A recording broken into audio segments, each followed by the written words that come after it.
ಸಚಿವ ನಾಗೇಂದ್ರ ರಾಜೀನಾಮೆ ಕೊಡ್ತಾ ಇಲ್ಲ. ಪ್ರತಿಪಕ್ಷಗಳು ಪ್ರತಿಭಟನೆಯಿಂದ ಹಿಂದೆ ಸರಿತಾ ಇಲ್ಲ. ಈ ರಾಜಕೀಯ ಹೈಡ್ರಾಮಾದಲ್ಲೇ 10 ದಿನ ಸದನದ ಕಲಾಪ ಬಲಿಯಾಗಿದೆ. ಇಂದಿನಿಂದ ಮುಂಗಾರು ಅಧಿವೇಶನ ಪುನರಾರಂಭವಾಗಲಿದ್ದು ಬಿಜೆಪಿ ವಿಧಾನಸೌಧಕ್ಕೆ ಮುತ್ತಿಗೆ ಹಾಕುವುದಕ್ಕೆ ಮುಂದಾಗಿದೆ.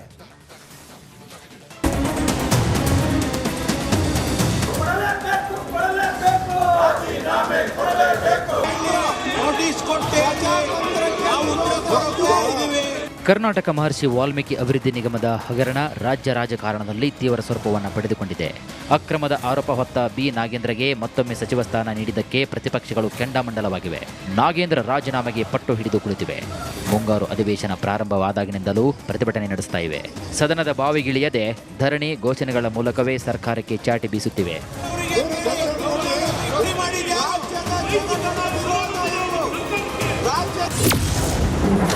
ನಾಗೇಂದ್ರ ಹೋರಾಟದಿಂದ ಹಿಂದೆ ಸರಿಯದ ದೋಸ್ತಿ. ವಿಧಾನಸೌಧ ಮುತ್ತಿಗೆ ಹಾಕಲು ಮುಂದಾದ ಬಿಜೆಪಿ. ದಿನದಿಂದ ದಿನಕ್ಕೆ ಪ್ರತಿಭಟನೆಯ ರೂಪವನ್ನು ವಿಪಕ್ಷಗಳು ಬದಲಿಸುತ್ತಿವೆ. ಮೊದಲು ಸದನದಲ್ಲಿ ನಾಗೇಂದ್ರ ರಾಜೀನಾಮೆಗೆ ದೋಸ್ತಿ ನಾಯಕರು ಆಗ್ರಹಿಸಿದ್ರು. ಬಳಿಕ ಲೂಟಿ ಹಣ ರಾಹುಲ್ ಗಾಂಧಿಗೆ ಹೋಯಿತು ಅಂತ ಘೋಷಣೆಗಳು ಕೂಡ ಕೂಗಿದ್ರು. ನಂತರ ಕಪ್ಪು ಪಟ್ಟಿ ಧರಿಸಿ ಕಲಾಪದಲ್ಲಿ ಭಾಗಿಯಾಗಿದ್ರು. ಗೋ ಬ್ಯಾಕ್ ನಾಗೇಂದ್ರ ಅಂತ ಕೂಗಿ ಸರ್ಕಾರಕ್ಕೆ ಮುಜುಗರ ಉಂಟು ಮಾಡಿದ್ರು. ಇದೂ ಸಾಲದಕ್ಕೆ ವಿಧಾನಸೌಧದ ಮೊದಲ ಮಹಡಿಯಲ್ಲಿ ಪ್ರತಿಭಟನಾ ಮೆರವಣಿಗೆಯನ್ನು ಕೂಡ ನಡೆಸಿದ್ರು. ಇದೀಗ ವಿಧಾನಸೌಧ ಮುತ್ತಿಗೆಗೆ ಬಿಜೆಪಿ ಮುಂದಾಗಿದೆ. ವಿಧಾನಸೌಧ ಮುತ್ತಿಗೆಗೆ ದೋಸ್ತಿ ನಾಯಕರ ಪ್ಲಾನ್. ಇಂದು ಸದನದ ಹೊರಗೆ ನಗರದ ಸ್ವಾತಂತ್ರ್ಯ ಉದ್ಯಾನವನದಲ್ಲಿ ಬಿಜೆಪಿ ಪ್ರತಿಭಟನೆ ನಡೆಸಲಿದೆ. ಫ್ರೀಡಂ ಪಾರ್ಕ್ನಿಂದ ನೇರವಾಗಿ ವಿಧಾನಸೌಧಕ್ಕೆ ಮುತ್ತಿಗೆ ಹಾಕಲು ಬಿಜೆಪಿ ಮುಂದಾಗಿದೆ. ಅಷ್ಟೇ ಅಲ್ಲ, ಸದನದ ಒಳಗೂ ವಿಭಿನ್ನ ಪ್ರತಿಭಟನೆ ನಡೆಸಲು ತಯಾರಿ ನಡೆಸಿದೆ.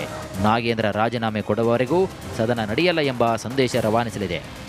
ನಾಗೇಂದ್ರ ವಿಚಾರವಾಗಿ ನಾಗೇಂದ್ರ ಅಲ್ಲಪ್ಪ, ನಾಗೇಂದ್ರಂದಲ್ಲ, ವಾಲ್ಮೀಕಿ ನಿಗಮದ 187 ಕೋಟಿ ದಲಿತರ ಹಣವನ್ನು ನುಂಗಿರ್ತಕ್ಕಂಥ ನಾಗೇಂದ್ರ ವಿಚಾರವಾಗಿ ಹೋರಾಟ. ಹೌದು, ಫೋನಲ್ಲಿ ಮಾತಾಡಿದೆ. ಮಂಗಳವಾರವೂ ಉಭಯ ಸದನಗಳಲ್ಲಿ ನಾಗೇಂದ್ರ ರಾಜೀನಾಮೆಗೆ ಒತ್ತಾಯಿಸಿ ಪ್ರತಿಭಟನೆ ಮುಂದುವರಿಯಲಿದೆ. ಅಧಿವೇಶನದ ಬಳಿಕವೂ ಹೋರಾಟ ರೂಪಿಸಲು ಬಿಜೆಪಿ ಸಿದ್ಧತೆ ನಡೆಸಿದೆ. ಸಾಮೂಹಿಕ ನಾಯಕತ್ವದಲ್ಲಿ ಪಾದಯಾತ್ರೆ ನಡೆಸಲು ಚಿಂತನೆ ನಡೆಸಿದೆ. ದಾವಣಗೆರೆಯ ಜಗಳೂರಿನಿಂದ ಬಳ್ಳಾರಿವರೆಗೂ ಪಾದಯಾತ್ರೆ ನಡೆಸಲು ಪ್ಲಾನ್ ಮಾಡಿದೆ. ಸುಮಾರು 170 ಕಿಲೋಮೀಟರ್ ನಡೆದು 11 ಎಸ್ಟಿ ಮೀಸಲು ಕ್ಷೇತ್ರಗಳನ್ನು ಕವರ್ ಮಾಡುವ ಲೆಕ್ಕಾಚಾರ ಹಾಕಿದೆ. ಆ ಮೂಲಕ ಎಲೆಕ್ಷನ್ ಟ್ರೆಂಡ್ ಸೆಟ್ ಮಾಡಲು ಮೊದಲ ಅಡಿ ಇಡ್ತಾ ಇದೆ.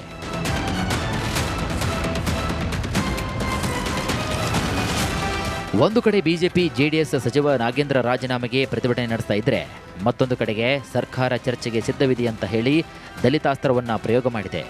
ಒಂದು ಹೆಜ್ಜೆ ಮುಂದೆ ಹೋದ ಸಿಎಂ ಡಿಕೆ ಶಿವಕುಮಾರ್ ಪ್ರತಿಪಕ್ಷಗಳು ಗೂಂಡಾ ರೀತಿಯಾಗಿ ವರ್ತಿಸುತ್ತಿವೆ ಅಂತ ವಾಗ್ದಾಳಿ ನಡೆಸಿದ್ದಾರೆ. ಇವತ್ತು ಮಾಡ್ತಾ ಇರೋದವರೆಲ್ಲ ಗೂಂಡಾಗಿರಿ, ಒಂದು ನೋಟಿಸು ಕೊಡದೆ ಏನು ಕೊಡದೆ ಕಾನೂನನ್ನು ಅಸೆಂಬ್ಲಿನ ಹಾಳು ಮಾಡ್ತಾ ಇದ್ದಾರೆ. ಜನರು ಅವ್ರಿಗೇನು ಬೇಕಾದ್ರೂ ಕೇಳೋದು ತಪ್ಪಿಲ್ಲ, ಧರಣಿ ಮಾಡೋದು ತಪ್ಪಿಲ್ಲ, ಹೋರಾಟ ಮಾಡೋದು ತಪ್ಪಿಲ್ಲ. ಆದರೆ ನಾನೊಂದು ಸುಮ್ಮನೆ ನೋಟಿಸ್ ಕೊಟ್ಬಿಟ್ಟು ಚರ್ಚೆ ಮಾಡ್ರಪ್ಪ, ಯಾಕೆ ರಾಜೀನಾಮೆ ಕೊಡಬೇಕು ಅಂತ ಕೇಳಿ ಅಂತ ನಾನು ಹೇಳ್ತಾ ಇದ್ದೀನಿ. ಅಷ್ಟು ಅವ್ರಿಗೆ ಹೇಳೋಷ್ಟು ತಾಳ್ಮೆ ಇಲ್ಲ. ಕಾಂಗ್ರೆಸ್ ಪಕ್ಷನ ಫೇಸ್ ಮಾಡೋಕ್ಕೆ ಅವ್ರಿಗೆ ಶಕ್ತಿ ಇಲ್ಲ. ಸಚಿವ ಬಿ ನಾಗೇಂದ್ರ ರಾಜೀನಾಮೆ ಪ್ರಹಸನ ಮುಗಿಯುವ ಲಕ್ಷಣಗಳು ಕೂಡ ಸದ್ಯಕ್ಕೆ ಕಾಣ್ತಿಲ್ಲ. ಹಾವು ಸಾಯಲ್ಲ, ಕೋಲು ಮುರಿಯಲ್ಲ ಎಂಬ ಸ್ಥಿತಿ ನಿರ್ಮಾಣವಾಗಿದೆ. ಬಿಜೆಪಿ ಜೆಡಿಎಸ್ ಕಾಂಗ್ರೆಸ್ ಪೊಲಿಟಿಕಲ್ ಹೈಡ್ರಾಮಕ್ಕೆ ತೆರಿಗೆ ಹಣ ವ್ಯರ್ಥ ಆಗ್ತಿರೋದಂತೂ ಸತ್ಯ.